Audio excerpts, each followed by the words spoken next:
এখানে অনেক ছিনতাই হতো, এখানে অনেক নেশাখোর মাদক দ্রব্য সবই এখানে চলতো। এখানে কি ব্যবসা করতে পাবে? পরিত্যক্ত জায়গা, রেল লাইনের পাশে। এখানে সব ধরনের লোক আসতেছে, এডিশনাল এসপি থেকে ম্যাজিস্ট্রেট থেকে শুরু করে ইউনো পর্যন্ত সবাই আসতেছে। তা আমি চিন্তা করলাম যে এখানেই একটা ব্যবসা চালু করতে হবে। তা আমার একটা বন্ধু ছিল, আমার বন্ধু সহকারে ছোট পরিসরে প্রথমে আমরা চা বিক্রি করি, এখানে ব্যবসা করে না, সে আর ব্যবসা করবে না। তা আমি তখন ওকে বললাম যে ব্যবসাটা তুই না করলে তাহলে আমাকে ছাড়ি। তো আমি ওকে আস্তে আস্তে টাকাটা পরিশোধ করে দিই।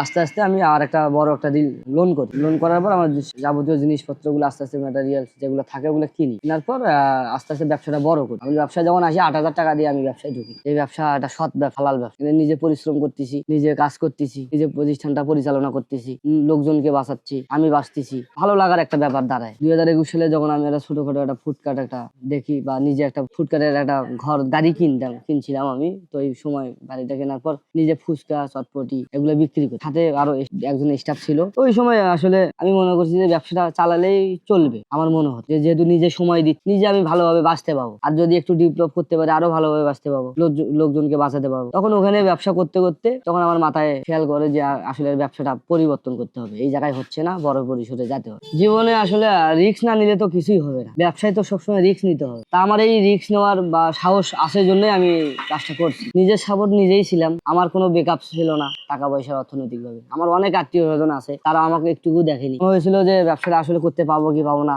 টাকা পয়সা ঋণ করতেছি, এনজিও তে লোন করতেছি, লোন কি পরিশোধ করতে পারবো কি পারবো না, হয়তো অবশ্যই লাগে, যেহেতু একা মানুষ আমি। মাঝখানে মনে হয়েছিল যে ব্যবসাটা করবো না, মানে হতাশ হয়ে গেছিল। আসলে যখন আমার পার্টনার আমাকে ছেড়ে যায়, সে যখন করবে না, তখন আমাকে যখন ব্যবসাটা ছেড়ে দেয়, তখন আমি তো হতাশ যে আসলে অনেক টাকার দরকার, টাকা তো আমার কাছে নাই। তখন আমার মা আমাকে সহযোগিতা করছে, আসলে অর্থনৈতিক ভাবে না, সে আমার সাহস দিছে, বাবা তুই ধৈর্য ধরি রাখ, ভালো সময় আসবেই, কষ্ট কর। কিভাবে ব্যবসায় আস্তে আস্তে সফলতা। আসলে ব্যাপারটা হলো আমি যখন বুঝলাম যে একটা ছোট এই দোকান ঘর দিয়ে হচ্ছে, তখন আমি একটা বড় একটা লোন করি। লোন করাবার পিছনে একটা বড় একটা ঘর করি। ঘরে যখন চিন্তা করলাম যে লোকজন বসার ব্যবস্থা করতে হবে আমার, তখন আমি আস্তে আস্তে ফাস্ট ফুড অন্যান্য আইটেম যেগুলো আছে ওই আইটেম গুলো চালু করি। যখন দেখলাম যে না লোকজন আসতেছে, এগুলো এই জায়গাটা একটা নিরিবিলি জায়গা, মানসম্মত জায়গা, এখানে পরিবেশ ভালো, এখানে সব ধরনের লোক আসতেছে, ম্যাজিস্ট্রেট থেকে শুরু করে ইউনো পর্যন্ত সবাই আসতেছে, এখানে এডিশনাল এসপি থেকে। আমারও আসলে ওই সময় ভালো লাগার একটা কাজ জায়গা তৈরি হলো, যে আসলে সবাই আসতেছে, আমাকেও তখন ভালো লাগে যে আমি নিজে কর্ম করতেছি, পরিশ্রম করতেছি, নিজে একটা প্রতিষ্ঠান চালাচ্ছি।